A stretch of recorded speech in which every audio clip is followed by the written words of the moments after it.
Hey, what's going on, everybody? For this video, you might be wondering why Trey Lyles is the opening clip to this video on NBA Top Shot, but that is because it was just the first 60K moment I came across, and I wanted to talk about a lot of this burning that Top Shot has been doing, the 2.5 million moments that they burned.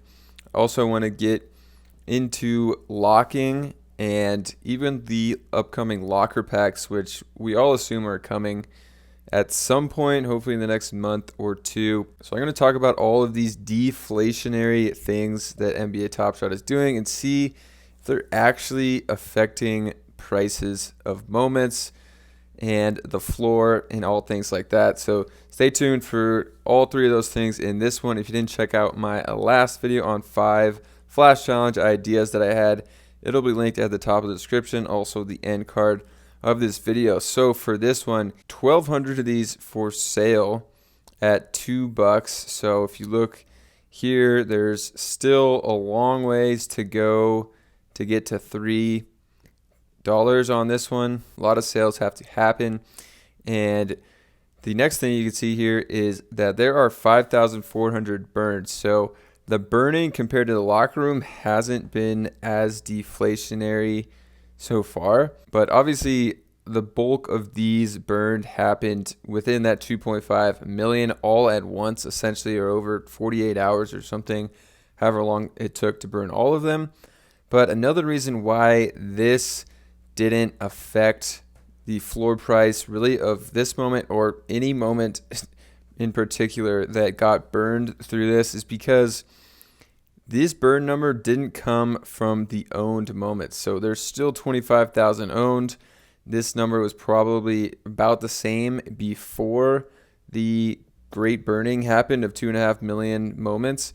It was probably about the same here, but these came from the hidden impacts and other, which basically means all of these that are completely out of circulation, that just have never been a part of a Top Shot user's account.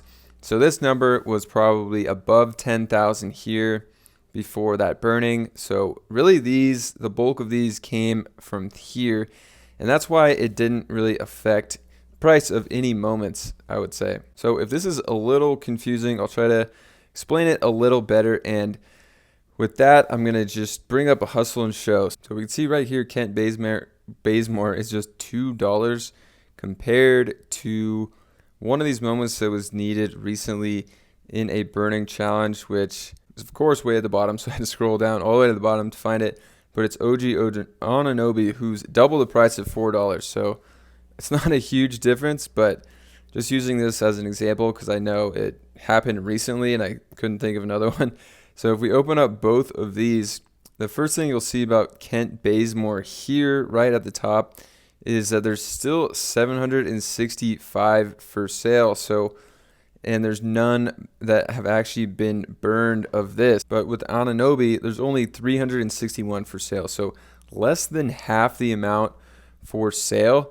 And that's because we were actually burning moments that are in circulation, not these ones that are still hidden in packs. So there was 266 of the Anunoby burned, and that comes from the proudly owned moments section over here, not the hidden in packs section like the great 2.5 million burn actually came from.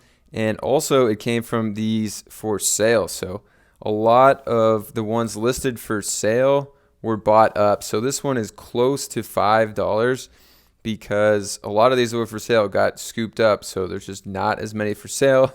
And while there's not that many active users still on Top Shot, this is a Series 2 moment, and so is the Kent Bazemore one. Those people just aren't going to be as active, so just a lot less for sale coming from the proudly owned section here, and essentially burning the ones that were for sale. So if that makes sense, there's just less for sale in this kind of burning when you're burning moments in circulation. So coming over on Evaluate Market, you can actually look up accounts, and Roham's account, if you didn't know, is worth $3.8 million right now, and just a little over a year ago is worth $16 million, which is insane.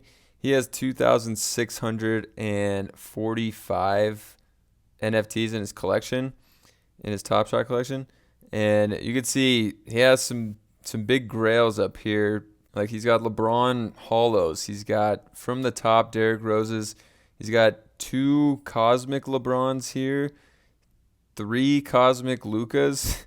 So a lot of people are calling for Roham to burn some stuff in his collection that these are actually in circulation because they're in an account. So that would maybe help the market better. I don't really know if it would have that much of effect, in my opinion, honestly. Okay, I also wanted to talk about locking. So locking, a lot of people have seen, like in my last video, I talked about people complaining they can't use their locked moments in burn challenges. So if users still want to partake, they're going to have to go out and buy moments for the challenge to burn, even though they have them locked and would like to burn those ones. So in that way, it has a little effect of people can't just use their own collection to burn. They have to go out and buy more. But then another way how it's been affecting moments is Fresh Threads Series 4. So I don't know if they thought about this beforehand, but having these challenges, which I didn't know in my video about the hot packs, was that the challenges were going to be lock challenges, because so many of these moments are heavily locked up. I know Jeremy Grant is a heavily locked up one. You can see there's only 15 for sale and 341 owned. 236 of those are locked though, and there's still 69 in packs. So that's the first reason as to why the lowest ask on this one is $85 when people were projecting it to be like 40, 50 bucks. It's because there's just not many in circulation. The actual circulation count is going to be 341 minus 236 minus the 69 in packs. I want to say the circulation, just based on some mental math, which you should never do live, is like 20 to 30 of these moments, and 15 are listed. So if for some reason this ever gets needed in a challenge again before a year from now, for some reason, if it comes up, you need a Fresh Threads Jeremy Grant. That's like the only moment you can use for a slot in a challenge.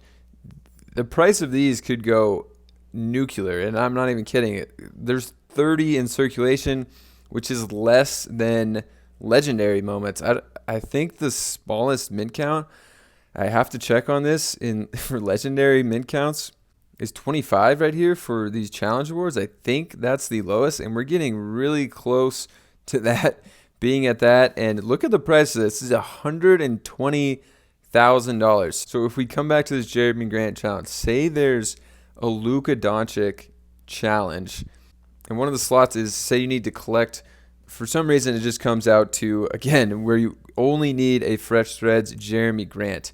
He hits in the challenge, for some reason that's what it is. There's only possible 25 to 30 people that can complete this challenge, and you're essentially getting a legendary Luka. So how much would you pay for a legendary Luka? A lot more than 85 bucks plus the other moments that you're going to need in that. So, I mean, these could just go insane. I don't know if they thought that this high percentage of people were going to be locking these up, and then for some reason they also just haven't distributed the next 69 yet. So that will lower the floor on these, and if I were them, I would be trying to get these out as soon as possible. I mean, you never know. Some of these could just randomly hit in a challenge. I mean, if we come over here, look at rares. So if there's a challenge, we need a rare in this slot, and for some reason maybe Jeremy Grant gets 6 steals in a game, and you need a rare Jeremy Grant, this one would not go off. But for, say, some reason Top Shot does something not that smart, which, I mean, happens from time to time, and they say you need a Series 3 rare, and it happens to be Jeremy Grant, well, now you're looking at only this Fresh Threads moment, and at the moment it would be only possible to mint to about 30. I haven't done the exact math on the mint count, but essentially anything would be out of just 30 if this one hit. So that's crazy to me. All right, and then the last thing I want to talk about is the locker packs. So the last ones they did, I believe this is the last set that they did here. 200,000 of them were available. It took, I want to say, over 4 weeks, maybe like 5 weeks for these to sell out because the odds were just terrible. The common percent was 1. I made a video about how I was not going for these, and I was pretty excited for them, and I thought that they would bump up the percent here of hitting something good. The first time it was rares. This next time it was just Series 1.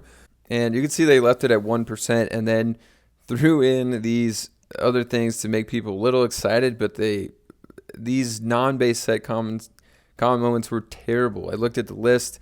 It was like Hustle and Show was all the floor guys, and then the LeBron and LaMelo from Hustle and Show weren't even in it because people didn't put those in the locker room. So this is kind of a facade showing this 30% and 9% here just to make people think they're a little better, but essentially just all floor moments with a 1% chance at a Series 1. And I mean, if we come look at the floor of Series 1, which I hate to do because I know a lot of people that bought into this at a much higher floor. It's $10 floor at the moment.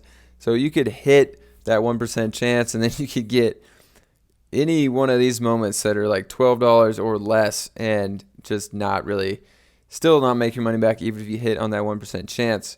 But I believe that these locker packs are actually the reason why we're holding at a $2 floor, because people don't want to sell these that much for $1 because they know in the back of their mind there's locker packs coming up. They're hoping that they're going to be better locker packs than there were before, or even if they're not, there's still people out there that are excited about a 1% chance at a Series 1. I mean, you could pull Steph Curry, LeBron, Giannis out of 1,000, but the odds are just insanely low. So I do believe the locker room is keeping the floor up, and then once the next locker packs are announced and starting to go on sale, I believe there's going to be a lot more moments put into the locker room. So I think it could actually help the market out a little bit, because I know a lot of people's strategy right now is to consolidate their collections with just debuts, Series 1, rares, even legendaries, if they can get enough money back from sales and Dapper to go out and buy legendaries, and the last thing is rookies. So I know a lot of people are looking to consolidate, and why not just make it easy and turn all your 60Ks, 40Ks, 35Ks into trade tickets and try to consolidate by just hitting something in locker packs that you actually want in your collection, like a Series 1 or a rare if they add those to it. All right, guys, that's all I have for this one, just about the 3 deflationary things that they're doing right now on Top Shot and kind of the effects of those and just my opinion on those. So I hope you enjoyed this. If you did, check out my 5 flash-ons ideas. It'll be right here on the end card, and I'll catch you guys in another video.